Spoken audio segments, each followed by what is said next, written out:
Buongiorno cari amici del Marietto Veneziano e benvenuti anche oggi a questo nuovo pillola video. Oggi parleremo ancora di un circuito radionico e anche di altri quadranti radiostesici per unire le coppie ma con un altro sistema, sempre con dei circuiti e quadranti radionici che potete scaricare dal sito ilcapitano.altruista.org.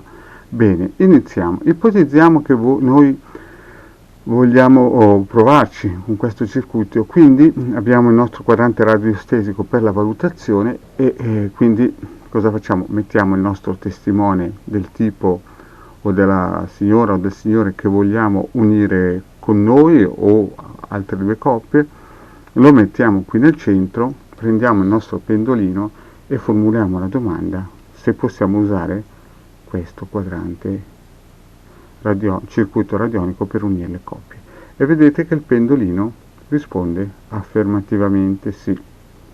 Bene, a questo punto siamo sicuri che il nostro lavoro sicuramente avrà un esito positivo quando il pendolino dice sì.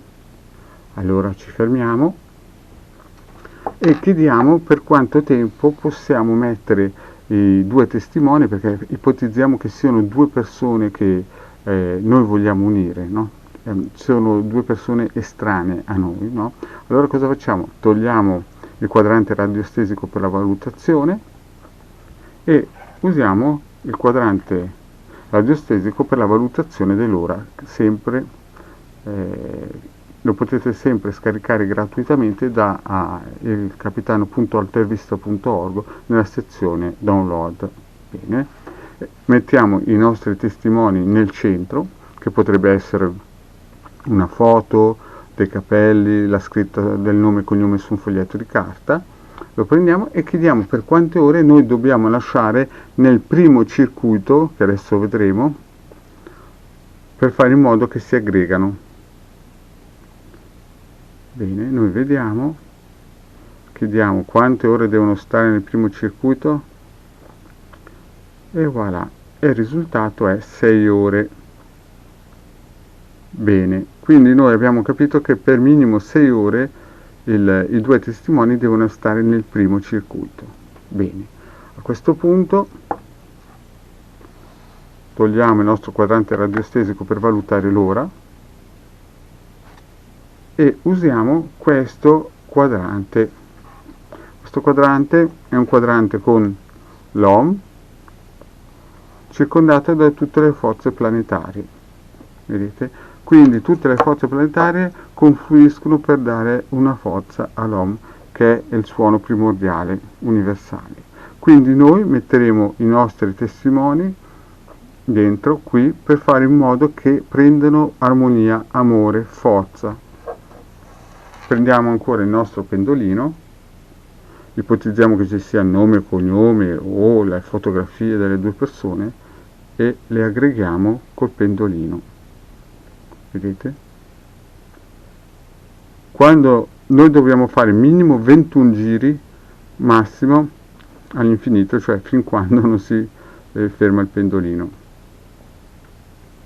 Dopodiché ci fermiamo, ipotizziamo di aver fatto 21 giri, ci fermiamo e posizioniamo questo lavoro, questa struttura, in un posto sicuro per 6 ore. Quando abbiamo fatto questo lavoro per 6 ore, abbiamo lasciato questo impianto per 6 ore sopra un armadio, in un posto sicuro che nessuno possa toccarlo, questo circuito radiostesico, togliamo i testimoni e usiamo un altro circuito radionico, che può essere anche definito quadrante radiostesico per unire due persone. Vedete questo. A differenza dell'altro quadrante radiostesico che vi ho presentato nell'altra pillola, voi vedete che al posto dei due punti, puntino nero e bianco, ci sono due croci cosmiche. Questo è un quadrante radiostesico molto più potente, molto più performante, è creato appositamente dal vostro Marietto veneziano. Quindi cosa facciamo? Depositiamo nel centro, vedete qua, sul fiore della vita, il nome, cioè due testimoni della persona, dell'uomo e della donna, no? Prendiamo il nostro pendolino, aggreghiamo Facciamo ancora tranquillamente 21 giri. Adesso ipotizziamo che abbia fatto 21 giri teorici. Voilà. Mi fermo e prendiamo il nostro impianto e lo posizioniamo fin quando il risultato non avrà ottenuto successo. Molte persone mi scrivono in privato, mi telefonano, mi contattano via email per chiedere se devo posizionarli verso nord. Allora, prima di tutto bisogna dire che i circuiti radionici non si posizionano verso nord se sono rotondi, vedete in questo caso qui sono rotondi, o se hanno il pallino con dentro un ohm o senza, non c'è bisogno di posizionarli verso nord. Quindi, fatto questo lavoro, lasciamo il nostro impianto fin quando l'operazione non avrà successo. Bene, cari amici, detto questo, il vostro Marietto veneziano vi saluta, vi invita a vedere le prossime pillole e anche le pillole e video che avevo fatto precedentemente se non le avete fatte, e se non vi siete ancora iscritti al canale di Hildegarda o al canale del Marietto veneziano, vi invito ancora a iscrivervi o a venire nei nostri gruppi di Facebook, dove trovate anche questi circuiti radionici da scaricare liberamente. Grazie e buona giornata, al prossimo video.